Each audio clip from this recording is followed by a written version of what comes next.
আজকে আবারও হাজির হয়েছি নতুন একটা টপিক নিয়ে।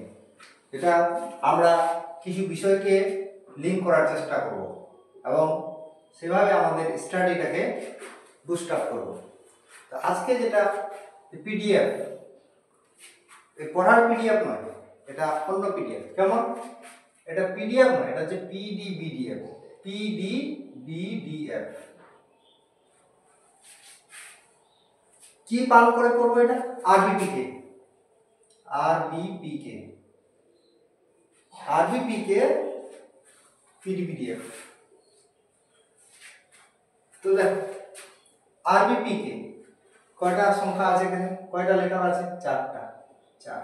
প্রথমে দেখি এই 4 দিয়ে CH4, সেটা মিথেন। মিথেন হচ্ছে চতুস্থলিকীয়, সেটা হচ্ছে চতুস্থলিকীয়।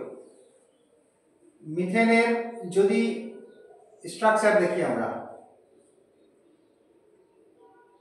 মিথেনের স্ট্রাকচার CH4, তো এর প্রত্যেকটা যে কোণের মান কত? 109 ডিগ্রি 28 মিনিট, এটা মনে রাখতে হবে। এবং তার সঙ্গে কি যে এই যে মিথেনের সঙ্গে মিথেনের একটা কার্বন পরমাণুর সঙ্গে হাইড্রোজেনের দৈর্ঘ্য কত? এটা হচ্ছে 1.113 অ্যাংস্ট্রম, 1.113 অ্যাংস্ট্রম। ওকে, তো এই যে আরবিপিকে, P D B D F, P D B D F, P for Portuguese, D for Dutch, Portuguese, D for Dutch. আমরা এটা হিস্ট্রিতে চলে গেলাম, এটা কেমিস্ট্রি, হিস্ট্রি। যে Dutch, B for British, British, D for Danish, Danish, and F for French, French, ফরাসি। মানে আমাদের ভারতবর্ষে যে বিদেশিরা অর্থাৎ ইউরোপিয়ানরা যে এন্টার করেছিলেন, তাদের মধ্যে প্রথম হচ্ছে পর্তুগিজরা, তারপরে পরে এসেছিল ডাচ, তারপরে হচ্ছে British, and D for Danish and F for French, ফরাসিরা। তো পর্তুগিজরা কখন ভারতে এসেছিলেন যেটা আমরা সকলেই জানি। পর্তুগিজ নাবিক ভাস্কো ডি গামা সর্বপ্রথম ভারতে আসেন, যেটা হচ্ছে 1498 খ্রিস্টাব্দে, 1498। হ্যাঁ, 1498 খ্রিস্টাব্দে, আই থিঙ্ক 20 মে। হ্যাঁ, তারিখটা দেখে নেবেন, 20 মে। পর্তুগিজরা ভারতে এসেছিলেন 1498 খ্রিস্টাব্দে 20 মে, প্রথম ভাস্কো ডি গামা এসেছিলেন। নেক্সট যেটা ডাচরা, এই ডাচ বা ওলন্দাজরা ভারতবর্ষে কখন এসেছিলেন? ডাচরা ভারতে এসেছিলেন 1605, 1605। বি ফর ব্রিটিশার্স, ইংরেজরা কখন ভারতে এসেছিলেন? ব্রিটিশার্সরা ভারতে এসেছিলেন 1608, 1608। এবং আবার যেটা ডি, পিডিবিডিএফ, এই ডি ফর ডেনিশ, ডেনমার্কের অধিবাসীরা, ডেনমার্কের ব্যবসায়ীরা, ওরা এখানে এসেছিলেন কখন? 1616-তে, 1616। কিন্তু কোনো কোনো বইয়ে আমি দেখেছি 1617, 18 এরকম লেখা আছে, এটা আপনারা একটু ভেরিফাই করে নেবেন। নেক্সট যেটা ফরাসিরা, ফরাসিরা ভারত এসেছিলেন 1664 খ্রিস্টাব্দে, 1664। এইভাবে আমাদের সিকোয়েন্সটা মনে রাখতে হবে। আমার উদ্দেশ্য হলো সিকোয়েন্স মনে রাখা, যে ভারতে এক এক করে বিদেশিরা এসেছিলেন, ইউরোপিয়ানরা এসেছিলেন ব্যবসা বাণিজ্য করার জন্য। প্রথমে এসেছিলেন পর্তুগিজরা, তারপরে এসেছিলেন ডাচ, তারপরে ব্রিটিশার্সরা মানে ইংরেজরা, তারপরে ডেনিশরা, তারপরে ফ্রেঞ্চ, ফরাসিরা। এটাই হলো আমার পিডিএফ না, এটা হচ্ছে পিডিবিডিএফ, এটা হচ্ছে পিডিবিডিএফ। ওকে, তারপরে তো ইতিহাসটা আমরা জানি। হ্যাঁ, তো নেক্সট যেটা এর সঙ্গেই আমি রিলেট করার চেষ্টা করব, যে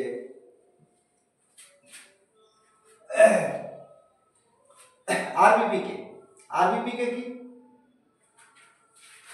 আরবিপিকে আমরা জানি, আমরা যদি ইতিহাস পড়ি, ইতিহাসে কি দেখি যে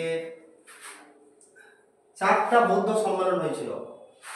একটা হচ্ছে রাজগিরে হয়েছিল, প্রথমটা রাজগীর, আর বিফোর হচ্ছে বৈশালী, দ্বিতীয়টা হয়েছিল বৈশালীতে, P4 হচ্ছে পাটলিপুত্র,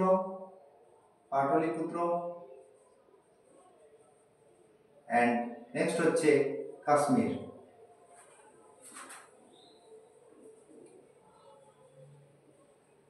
এটা হলো আমার আরবিপিকে। তাহলে এটা ডিটেলস পড়তে হবে, এটা আপনাদের নিজেকেই পড়তে হবে, উপায় নেই, সেলফ স্টাডি করতে হবে। ডিটেলস বলে অনেক লম্বা হয়ে যাবে ভিডিওটা, বলছি না। তো এইভাবে আমরা আরো বিষয় এখানে লিংক করব। আচ্ছা, তো আর যেটা বিষয় আজকে লিংক করব সেটা হচ্ছে কি যে, আচ্ছা আমরা প্রথমে দেখি যে ভূগোল পড়ি আমরা, ভূগোল বা ফিজিক্যাল সায়েন্স, সেখানে কিন্তু একটা শব্দ পাই চাপ। এটা হলো কেমিস্ট্রি, এটা কেমিস্ট্রিতে চলে যাবে, কেমিস্ট্রি বেসিক জিনিস এটা। তো এটা হিস্ট্রি, এটাও হিস্ট্রি। এবার এটা এইটা বিষয়ে আমরা চাপ, উচ্চ চাপ, নিম্ন চাপ, এটা ভূগোলেও পাবো, ফিজিক্যাল সায়েন্সেও পাবো। তো উচ্চ চাপ, নিম্ন চাপ, উচ্চ চাপ কি, নিম্ন চাপ কি, উচ্চ চাপ, নিম্ন চাপ, এর কনসেপ্টটা জাস্ট কেমন যে ঠান্ডার সময়, শীতের সময় কি হয়, শীতের সময় বায়ু মানে শীতল হয়, যার কারণে সেই সময় এখানে উচ্চচাপ বিরাজ করে। শীতের সময়ে, ঠান্ডার সময়ে উচ্চচাপ, আর গরমের সময়ে নিম্নচাপ।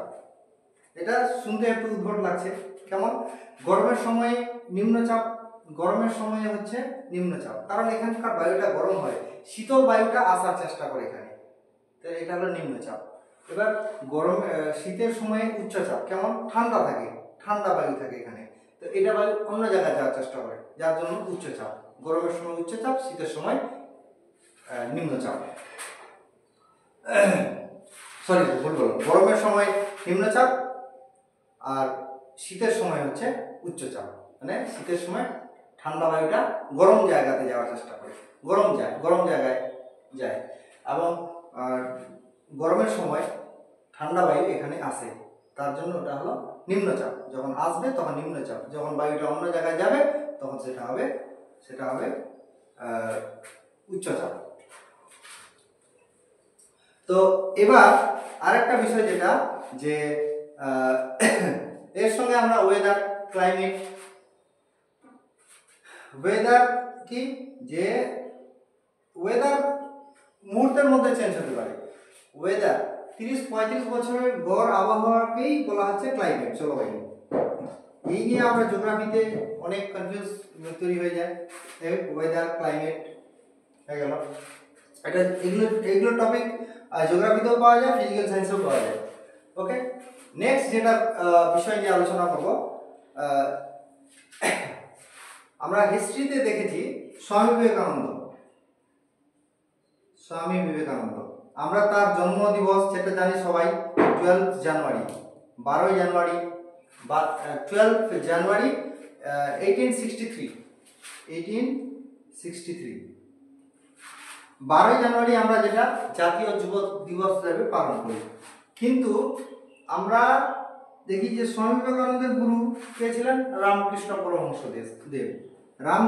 পরমহংস দেব, যার আসল নাম হচ্ছে গদাধর চট্টোপাধ্যায়, রামকৃষ্ণ পরমহংস দেব।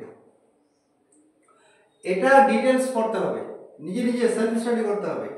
স্বামী বিবেকানন্দ সম্বন্ধে অনেক কিছু আছে। রামকৃষ্ণ পরমহংস দেব স্বামী বিবেকানন্দের গুরু, অতএব এবার এনার জন্ম তারিখটা কবে, এনার জন্ম তারিখটা আমাদের একটু রিলেট করার চেষ্টা করতে হবে। 1863, এই যে 63 পাল্টি খাওয়া দিলে কি হবে, 36, অর্থাৎ 1836, 18 ফেব্রুয়ারি 1863 টাকে চেঞ্জ করলে 36। যেহেতু এনার গুরু স্বামী বিবেকানন্দের গুরু রামকৃষ্ণ পরমহংসদেব, তাহলে 1863 উল্টো হচ্ছে 1836, মানে 63 লাস্ট 2 ডিজিটটাকে চেঞ্জ করে দিলাম 36, ঠিক আছে। এবার স্বামী বিবেকানন্দের আবার শিষ্যা, ডিসাইপল, একজন মানে স্বামী বিবেকানন্দের অনেক শিষ্যা ছিলেন, তার মধ্যে একজন নাম করা, যেটা সকলেই জানি আমরা, সিস্টার নিবেদিতা, ভগিনী নিবেদিতা, সিস্টার নিবেদিতা। সিস্টার নিবেদিতা বা ভগিনী নিবেদিতা, সিস্টার নিবেদিতা, সিস্টার নিবেদিতার জন্ম এটা হচ্ছে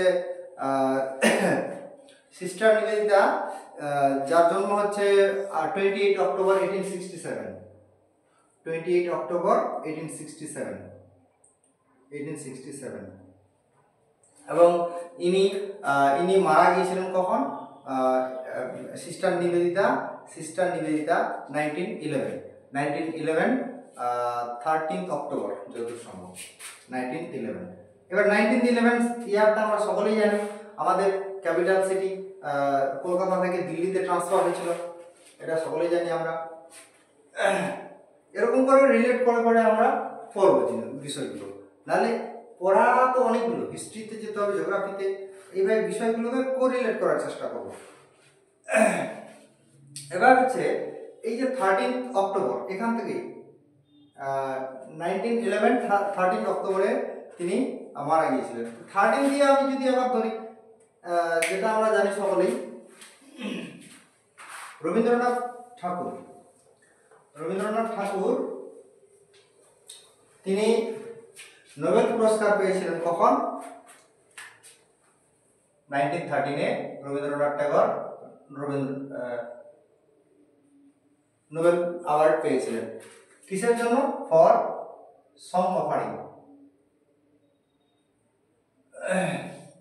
মানে গীতাঞ্জলির জন্য, গীতাঞ্জলি কাব্যগ্রন্থের জন্য 1913 সালে। এই 1913 সালেই হচ্ছে আবার আরেকটা যেটা মুভি, যেটা হচ্ছে রাজা হরিশ্চন্দ্র মুভি, যেটা দাদা সাহেব ফালকে দ্বারা ফার্স্ট যে মুভি 1913-তে, এর নাম হচ্ছে রাজা হরিশ্চন্দ্র 1913 রিলিজ হয়েছিল, প্রথম মুভি ছিল এটা, বাট এটা নির্বাক ছিল এবং এটা দাদা সাহেব ফালকে। নেক্সট যেটা, এই 13টাকে যদি ফালকে খাওয়াই দিই, এটা হচ্ছে 1931 হয়ে যাবে, 1931। এখানে একটা মুভি হয়েছিল যেটা হচ্ছে আলোমারা।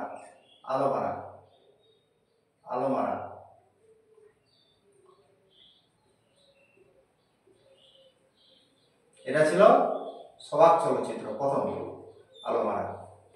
এটা হচ্ছে আদেশ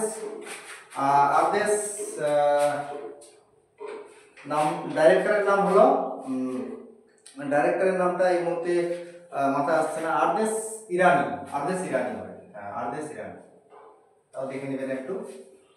তাহলে এইভাবে বিষয়গুলোকে আমাদের মনে রাখতে হবে, একটু মাথায় নিয়ে আসতে হবে। নেক্সট যেটা আমরা দেখব, এই রবীন্দ্রনাথ ঠাকুর যিনি নাইটহুড পেয়েছিলেন কখন? রবীন্দ্রনাথ ঠাকুর 1915-এ রবীন্দ্রনাথ ঠাকুর নাইটহুড পেয়েছিলেন, নাইট উপাধি পেয়েছিলেন। ওকে, 1915-এ রবীন্দ্রনাথ ঠাকুর নাইটহুড উপাধি পেয়েছিলেন। এই 1915 ধরলে আবার 1915-এর 9 জানুয়ারিতে 1915-এর 9 জানুয়ারি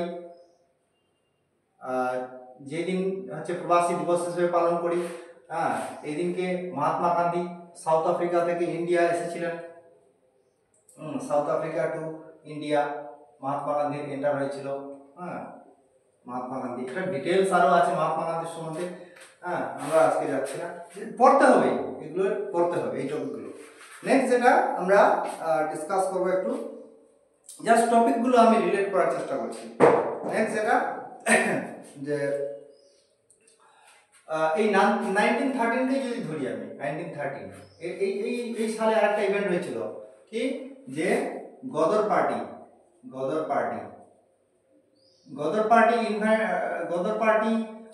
মানে তৈরি করেছিলেন কে? বাই লালা হরদয়াল। কোথায়? এটা হচ্ছে আমেরিকার সান ফ্রান্সিসকোতে লালা হরদয়াল এই গদর পার্টি এস্টাবলিশ করেছিলেন। নেক্সট যেটা, এই এর সঙ্গে আর কি আমরা অ্যাড করতে পারি, যে আচ্ছা, প্রথমে যেটা বললাম আমি যে ভারতে প্রথমে এসেছিল পর্তুগিজরা, তারপরে ডাচরা, তারপরে আসলো ব্রিটিশার্সরা। তো ব্রিটিশার্সরা যে এসেছিলেন, ইংরেজরা যে এসেছিলেন, আমরা জানি ইংরেজরা এখানে এসেছিলেন। আচ্ছা, এটা একটু বলি, east India company. East India company establish হয়েছিল কখন? 1600 খ্রিস্টাব্দে, 1600 এডিতে। তো ইস্ট ইন্ডিয়া কোম্পানি এস্টাবলিশ হলো। এবার ইস্ট ইন্ডিয়া কোম্পানি এস্টাবলিশ হয়ে আমাদের ইন্ডিয়াতে যখন আসলো, তখন মানে ইন্ডিয়াতে পৌঁছালো কখন? 1608-এ রিচ হলো, আমাদের ইন্ডিয়াতে পৌঁছালো কখন? 1608। এবার কি হলো যে তারা প্রথম সুরাটে, এখানে সুরাটে 1608-এ তারা সুরাটে এবার ঘাঁটি স্থাপন করেছিল 1608-এ। তো এবার আরেকটা ইভেন্ট যেটা হলো যে মুসলিপত্তনমে কিন্তু ছিল ওদের একটা ঘাঁটি, প্রথম ঘাঁটি ছিল 1600 মুসলিপত্তনমে, ঠিক আছে। ফার্স্ট ফ্যাক্টরি যেটা ওদের, প্রথম ফ্যাক্টরি স্থাপন করেছিল সুরাটে। এবার হচ্ছে যে এই ফ্যাক্টরি গ্র্যান্ড করেছিলেন, ফ্যাক্টরিটা গ্র্যান্ড পারমিশন দিয়েছিল কে? ফ্যাক্টরি পারমিশন দিয়েছিল জাহাঙ্গীর, যেটা হচ্ছে 1613 খ্রিস্টাব্দে। তো আমাদের এখানে মেইনলি মনে রাখতে হবে ইস্ট ইন্ডিয়া কোম্পানি ছিল কাদের? ব্রিটিশার্সদের। এবার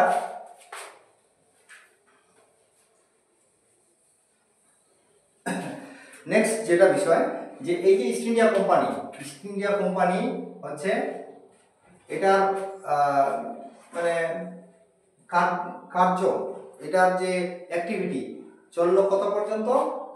1858 পর্যন্ত।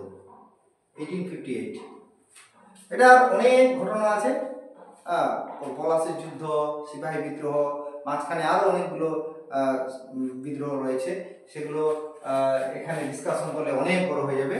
জাস্ট আমি টপিকগুলো দেখার চেষ্টা করছি, কিছু কিছু জিনিস রিলেট করার চেষ্টা করছি। এবার এখানে যেটা ইস্ট ইন্ডিয়া কোম্পানির যে পাওয়ার বা ক্ষমতা কেড়ে নেওয়া হলো কখন? 1858।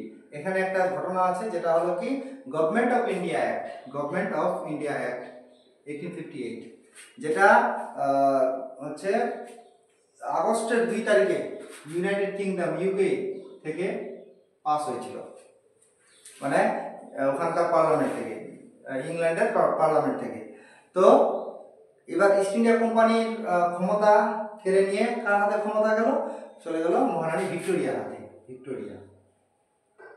ভিক্টোরিয়ার সম্বন্ধে আমরা জানি, যার জন্ম বার্থডে হচ্ছে 24 মে।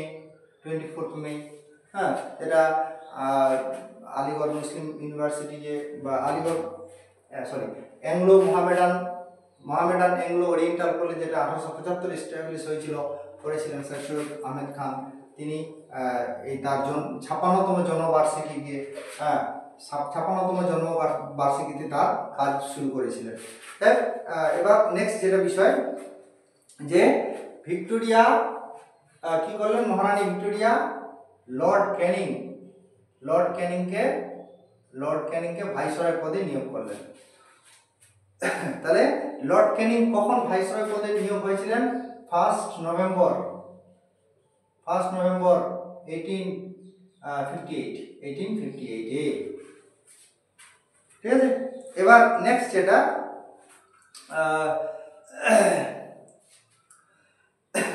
এর সঙ্গে আর কি বিষয় রিলেট করতে পারি আমরা, যে তাহলে এখানে এই যে লর্ড ক্যানিং সম্বন্ধে যখনই দেখব, তখনই একটা বিষয় মনে আসবে আমাদের, উইডো রিম্যারেজ অ্যাক্ট,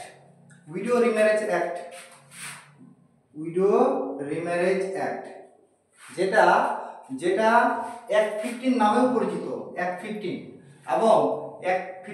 পরিচিত, এবং এটাকে ড্রাফট করেছিলেন লর্ড ডালহৌসি। এটা ড্রাফটেড বাই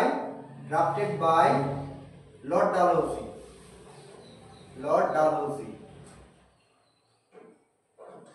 বাট এটাকে মানে পাস পাস করা হয়েছিল কখন? আইনটা পাস করা হয়েছিল, আইনটা পাস হয়েছিল 16 July 15 drafted by Lord Dalhousie আর পাস্ট হয়েছিল কখন?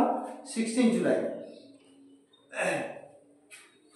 16 জুলাই সালটা হচ্ছে 1856, পাস্ট হয়েছিল 1856 এ। এবং এটা যদি দেখি ফোর্স লাগু হয়েছিল কখন? 26 জুলাই 1856, এটা 16 জুলাই পাস হয়েছিল। আর ফোর্সড লাগু হয়েছিল, ইনেক্ট হয়েছিল কখন? যেটা হচ্ছে 1856 এর 26 জুলাই 26 জুলাই। ওকে, তবে এখানে একটা জিনিস মনে রাখতে হবে যে পাস হয়েছিল আর ফোর্স হয়েছিল, এই দুটা কিন্তু করেছিল কে?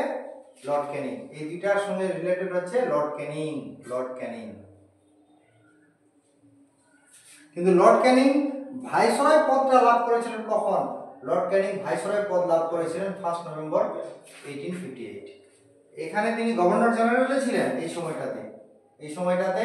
এই যে যখন উইডো রিম্যারেজ অ্যাক্ট যখন পাস হয় এবং লাগু হয়, তখন তিনি কিন্তু গভর্নর জেনারেল ছিলেন, কিন্তু ভাইসরয় হয়েছিলেন কখন? এই যে মহারানী ভিক্টোরিয়ার ঘোষণাপত্র যখন প্রকাশ হলো, তখন কিন্তু তিনি ভাইসরয় হলেন, মানে মহারানীর ঘোষণাপত্রের প্রতিনিধি হলেন। আর উইডো রিম্যারেজ অ্যাক্ট পাস করাতে বিশেষ উল্লেখযোগ্য ভূমিকা নিয়েছিলেন ঈশ্বরচন্দ্র বিদ্যাসাগর। ঠিক আছে, এগুলো আপনারা জানেন সবই। নেক্সট যেটা বিষয় যে এখান থেকে আরো একটু যদি আমরা দেখি, এই যে লর্ড ক্যানিং সম্বন্ধে তো হয়ে গেল আমাদের। আচ্ছা,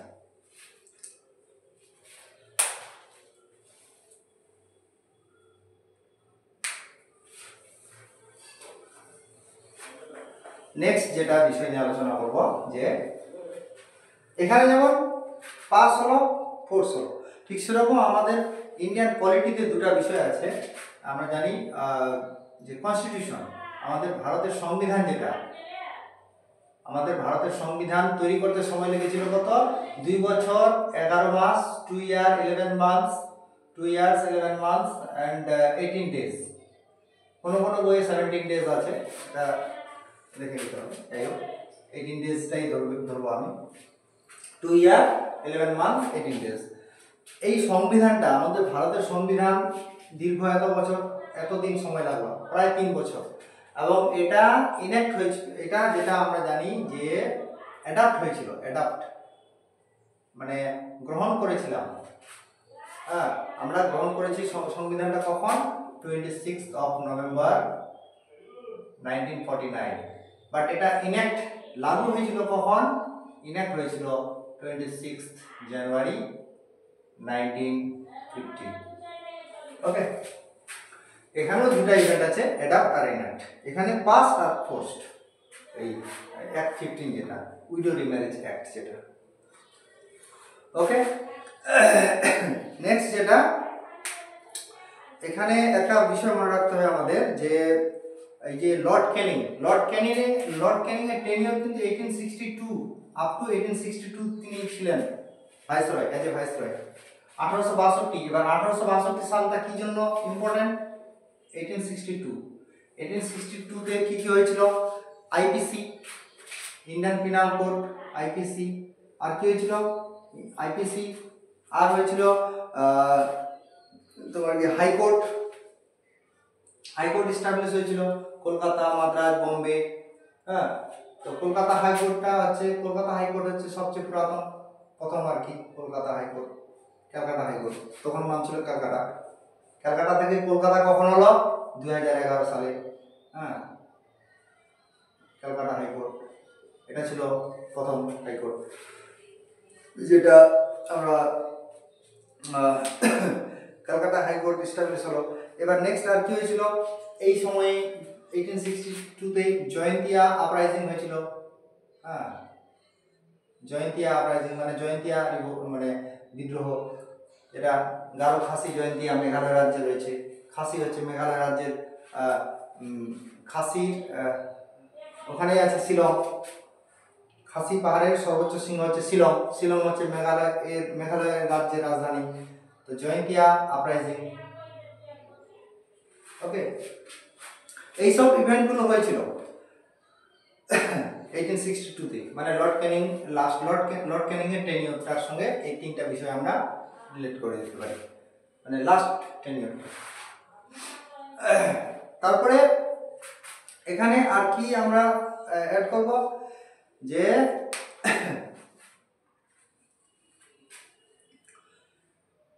এখানে যে ইউকে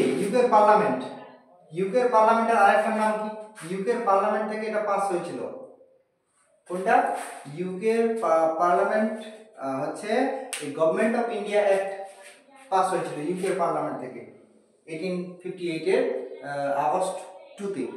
বাট ইউকের পার্লামেন্টের আরেকটা নাম আছে, ওয়েস্টমিনস্টার পার্লামেন্ট। ওকে, ওয়েস্টমিনস্টার পার্লামেন্ট। এই ওয়েস্টমিনস্টার পার্লামেন্ট কি করে নামটা আসলো? ওয়েস্টমিনস্টার ওখানে একটা ব্রিজ আছে, একটা ক্লাস হায়ার সেকেন্ডারিতে 11-এ আই থিঙ্ক কবিতাটা আছে, আই থিঙ্ক কি 11-এই আছে, এটা আমি জানি। তো 11-এ যে কবিতাটা একটা আছে, compost upon the Westminster bridge, ওখানে মানে কবি পয়েট উইলিয়াম ওয়ার্ডসওয়ার্থ এখানে এই কবিতাটা compost upon the Westminster bridge September 3, 1802। তো ওখানে আমরা জানি যে ওয়েস্টমিনস্টার ব্রিজটা কোন নদীর উপরে রয়েছে? টেমস নদীর উপরে রয়েছে। টেমস, যেটা হচ্ছে লন্ডন শহরটার পাশ দিয়ে এই টেমস নদীটা প্রবাহিত হয়েছে। এই টেমস নদীর উপরে হচ্ছে ওয়েস্টমিনস্টার ব্রিজটা রয়েছে। আর লন্ডনে হচ্ছে ইউকের পার্লামেন্টটা আছে, যার কারণে লন্ডনের ইউকের পার্লামেন্ট, ওটার আরেকটা নাম হচ্ছে ওয়েস্টমিনস্টার পার্লামেন্ট। এটা ডব্লিউবিসিএস 2020-তে মনে হয় আসছিল এই কোশ্চেনটা। যাই হোক, নেক্সট যেটা এখানে আমি যখনই দেখবো যে compost upon the Westminster bridge 1802 September 3, 1802, যখনই 1802 দেখবো, 1802 দেখা মাত্রই আমার মাথায় আরেকটা হিট করবে পয়েন্ট, যেটা হলো কি, যে ট্রিটি অফ বেসিন, বেসিনের সন্ধি কার মধ্যে হয়েছিল? ট্রিটি অফ বেসিন, যেটা হয়েছিল 31শে ডিসেম্বর, যেটা হলো দ্বিতীয় ইঙ্গো মারাঠা যুদ্ধের সময় হয়েছিল এটা, যেটা যে বাজিরাও টু আর হচ্ছে ইংরেজদের মধ্যে, বাজিরাও টু ভার্সেস ব্রিটিশ। তো এইভাবে আমরা জিনিসগুলোকে লিঙ্ক করব। এবার এর সঙ্গে আর কি লিঙ্ক করতে পারি আমরা? এই যে ইংরেজরা, ব্রিটিশার্সরা আমাদের এখানে এসেছিল, ব্রিটিশার্সদের সঙ্গে বিভিন্ন যুদ্ধ হয়েছিল। আমরা একটা ট্রিক দিতে পারি এখানে, কেমন? যখনই বলবো আমি ইঙ্গো মারাঠা যুদ্ধ, মারাঠা বাংলায় যদি বলি, বাংলায় মারাঠা বানানো মারাঠা, তাহলে ম র আর ঠ, তিনটা বর্ণ আছে, তার মানে তিনটা যুদ্ধ হয়েছিল ইংরেজদের সঙ্গে মারাঠাদের যুদ্ধ। কয়টা হয়েছিল? তিনটা। এবার ইংরেজদের সঙ্গে মহীশূর বানান যদি করি ম বৈদর্ঘী তালবিশ্বর র, 1 2 3 4, চারটা যুদ্ধ হয়েছিল ইংরেজদের সঙ্গে। মহীশূর মানে হায়দার আলীর ছেলে টিপু সুলতান, চারটা যুদ্ধ হয়েছিল। ইংরেজদের সঙ্গে শিখদের যুদ্ধ হয়েছিল, শিখ দুটা, তালবিশ্ব আর খ, তাহলে দুইটা যুদ্ধ হয়েছিল। এবার এগুলো ডিটেলস বলছি না আমি, জাস্ট বিষয়গুলোকে মনে রাখার জন্য, যে হ্যাঁ ইঙ্গো মারাঠা যুদ্ধ 3টা হয়েছিল, ইঙ্গো মহীশূর যুদ্ধ 4টা হয়েছিল, ইঙ্গো শিখ যুদ্ধ 2টা হয়েছিল, তারপরে ইঙ্গো ব্রহ্মযুদ্ধ মানে ইংরেজদের সঙ্গে ব্রহ্ম মানে মায়ানমার, যেটা এখনকার নাম ব্রহ্মদেশ, ব্রহ্ম ব হ ম হয় মহা, তাহলে তিনটা হয়েছিল। ইঙ্গ ব্রহ্মযুদ্ধ তিনটা হয়েছিল। আর ইংরেজদের সঙ্গে ফরাসিদেরই, ফরাসিরা যে এখানে এসেছিল, হ্যাঁ ফরাসি, তাহলে তিনটা হয়েছিল।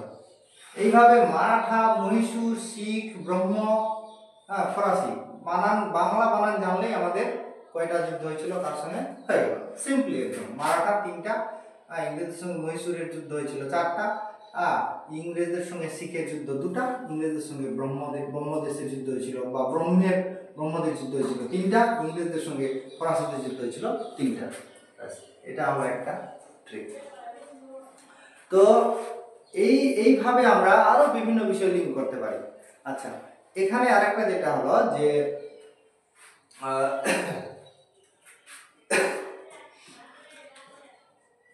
আমরা দুটো উপন্যাসের নাম শুনেছি। একটা হলো কি, একটা হলো গোড়া উপন্যাস। রবীন্দ্রনাথ ঠাকুরের নাম যখনই বলেছিলাম তখনই আমি ছেড়ে দিয়েছিলাম এই পয়েন্টটা।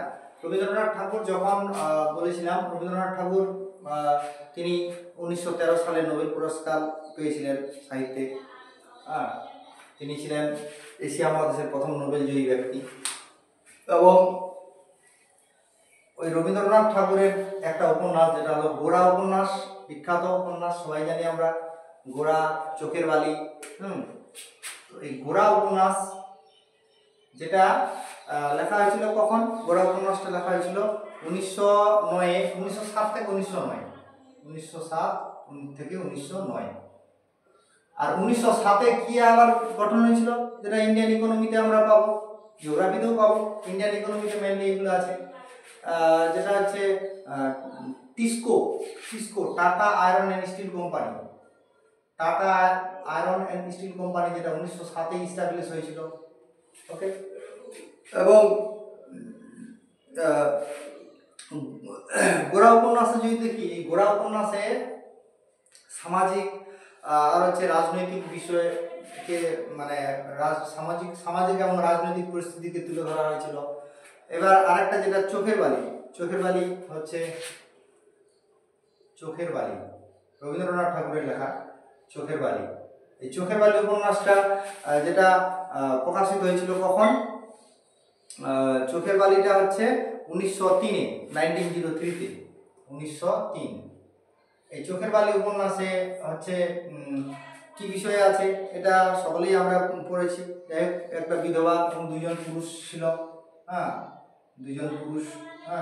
একজন উইডোর সঙ্গে উইডোর ম্যারেজ একটা, আমি তো বলে দিচ্ছি ঈশ্বরচন্দ্র বিদ্যাসাগরের সঙ্গে রিলেশন আছে। যাই হোক, ঈশ্বরচন্দ্র বিদ্যাসাগরের উদ্যোগে উইডো রিম্যারেজ অ্যাক্ট পাস হয়েছিল। এইভাবে আমরা বিষয়গুলোকে অ্যাড করতেই থাকবো। নেক্সট যেটা, যে 1907 এই সালটাকে যদি ধরি, সুরাট অধিবেশন, কংগ্রেসের সুরাট অধিবেশন।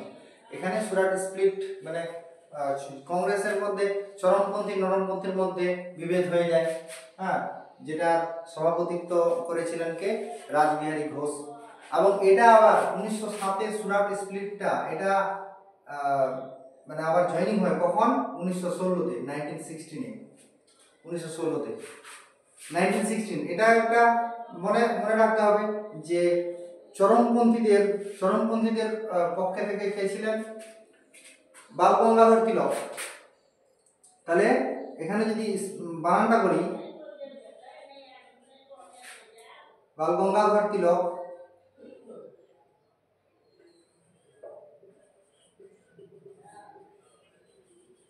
চরমপন্থীদের পক্ষে বাল গঙ্গাধর তিলক, উভয় যুক্ত বর্ণ আছে এখানে। আর মুসলিম লীগও ছিলেন এখানে। মুসলিম লীগের পক্ষে ছিলেন মোহাম্মদ আলী জিন্না।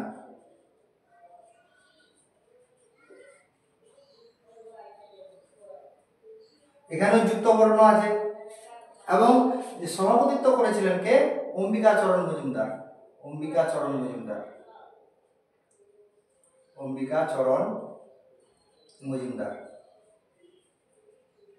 তাহলে এখানেও যুক্ত বর্ণ আছে, ঠিক আছে। 1916 এটাও একটা জোড়া সংখ্যা।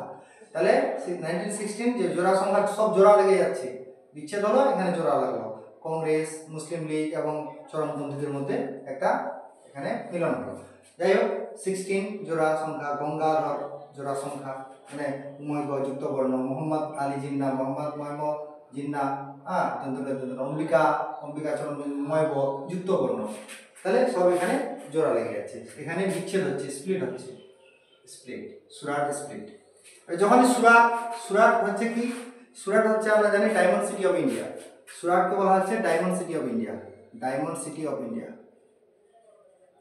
এবং এই ডায়মন্ড যেটা হচ্ছে, ডায়মন্ডের একটা খনি আছে যেটা আমরা জানি মধ্যপ্রদেশের পান্না বায়োস্ফিয়ার রিজার্ভ, মধ্যপ্রদেশের পান্না হচ্ছে, পান্না হলো এই ডায়মন্ড মাইনের জন্য বিখ্যাত। ঠিক আছে, এইভাবে আমরা বিভিন্ন বিষয়কে লিঙ্ক করে করে আমাদের প্রিপারেশনটাকে একটু বুস্ট আপ করবো এবং একটা এনার্জি নিয়ে আসবো। ঠিক আছে, ওকে, আজকে এই পর্যন্ত।